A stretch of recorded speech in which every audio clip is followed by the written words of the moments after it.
Alright guys, welcome to my Premier League predictions reaction video. This is a video that's been 9 months in the making. It's one of them where it's good to see how well you've done in your predictions at the start of the season. I don't want to brag, but I got relatively good football knowledge, so it'll be interesting to see how many of these I've got correct, bang on the money, and how many, as long as you get them within like 1 or 2 positions, I think you can kind of accept that. It's when teams are like 10 positions out, that's when you've got a slight problem. But yeah, let's go straight into it. First up in 20th, we do have Norwich, bang on the money. They finished 20th, Norwich and Fulham, they're just the same thing. They get promoted, they get relegated. I'll probably put Fulham bottom of next season's predictions, and we'll be here in a year's time just looking back and going, yep, that's what they do. I don't know, maybe Mitrovic, he has scored 42 goals or something, but maybe Fulham could stay up. We'll have to wait and see. Watford in 19th then. Again, 100% record so far out of the first 2 teams. Watford just never really had anything. Both managerial appointments were pretty poor. They never really looked like anything was going on there. There was a little bit, I felt like there was a point where Norwich maybe had a chance. It was a very small window, it was within a couple of weeks, but Watford I never thought they were going to stay up at any point. Next up we do have Crystal Palace, which actually finished 12th. To be honest, Conor Gallagher's a lot of a contribution to this. He's probably got them a good 4 or 5 positions alone. I don't know, I just felt they just lacked a lot of attacking prowess, and they still do, to be honest. That's probably one of their biggest downfalls, and that's why they've only managed to finish 12th, and with a good striker they probably could have finished maybe 8th.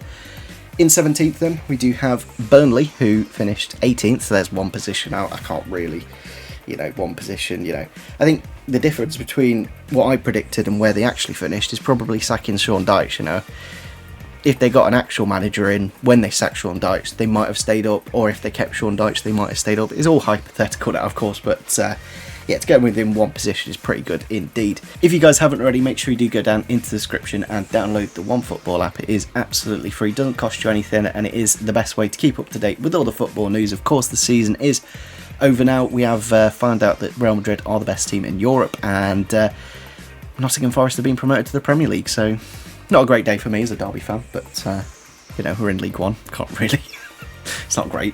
At least we got a club. I'll look on the bright side. At least we got a club. And yeah, if you haven't already, make sure you do download the OneFootball app. Of course, they do have a dedicated transfer tab which keeps up to date with all the transfers that go through in the world. And yeah, that's a great way just to at the end of the day, you can just see, oh, Kamara's gone to Aston Villa. Oh, Diego Carlos has gone to Aston Villa. Aston Villa at the minute are doing incredible business, and of course you can keep up to date with all of that on the OneFootball app, so make sure you do download it in the description, and yeah, make sure you do check it out. Next up we do have Brighton, who is probably one of the worst ones because they did finish 9th, but I predict them in 16th, obviously doing really well. Cucurella, one of the best players in their team.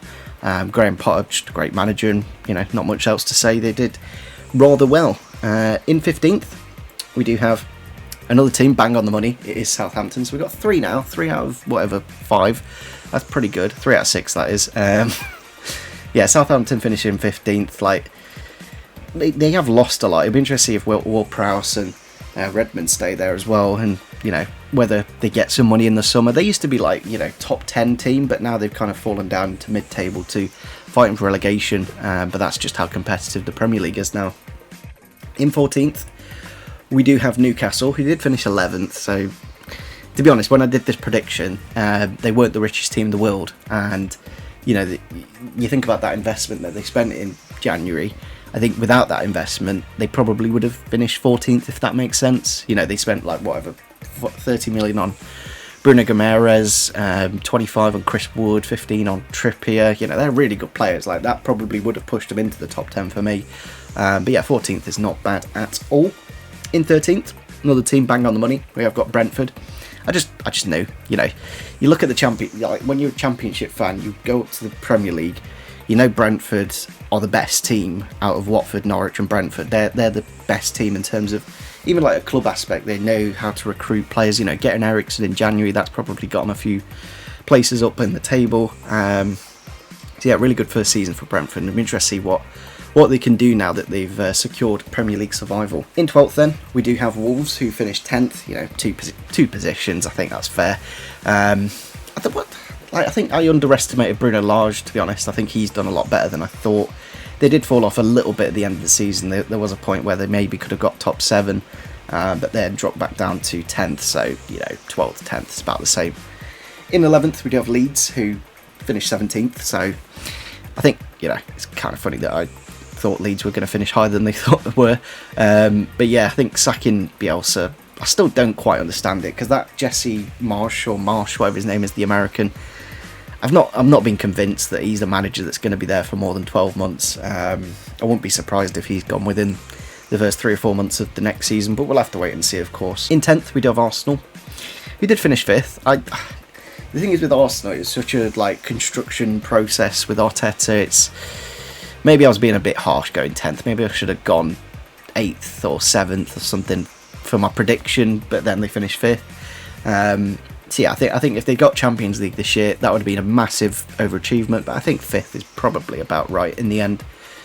In 9th we do have West Ham, who finished 7th. A couple of positions. I think keeping David Moyes and the stability that he's kept at the club, they've brought in some nice players. Jared Bowen doing really well at the minute, and it'll be interesting to see how they do in, I think, is it the conference? Do they go into the conference or the Europa League? I'm not sure what 7th does. In 8th then we do have Aston Villa for me, who did finish 14th in the Premier League. I think they should have probably done a lot better. Was it Gerrard wasn't the manager then? No, because they sacked, they didn't have a great start to the season, so they sacked Dean Smith, who went to Norwich obviously, and then they got Gerrard in. But I'd probably put them about 8th. Looking at their team for next season, with Kamara and Coutinho getting on a permanent and Diego Carlos, I think a top 10 finish for Aston Villa is what they should be aiming for realistically next season. In at 7th then for me, I do have Everton, who, they've not had a great season, have they, Everton? To be honest, I thought Rafa Benitez would do a lot better, but it never really clicked with him for a number of reasons, and it'd be interesting to see who actually stays at Everton now they have finished, below expectations. Obviously they got Lampard in. It'll be interesting as well, Dele Alli, how he does next year in a full season. There was glimpses, but it's still a long way off. In 6th then we do have Tottenham Hotspur, who at the time did have Nuno Espirito Santos as the manager. I think they just beat City at the start of the season. I think that was their first result, wasn't it? If I'm not mistaken. So yeah, I was a bit like, Spurs could finish 6th, they could finish 4th, so I put them in 6th just to be on the, bad side, I guess.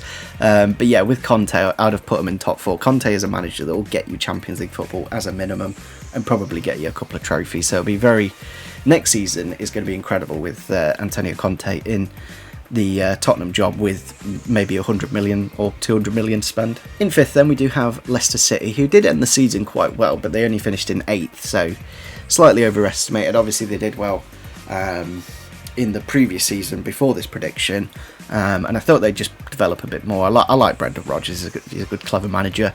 But yeah, just 3 positions, I think it's not too terrible. In 4th then I did have Manchester United.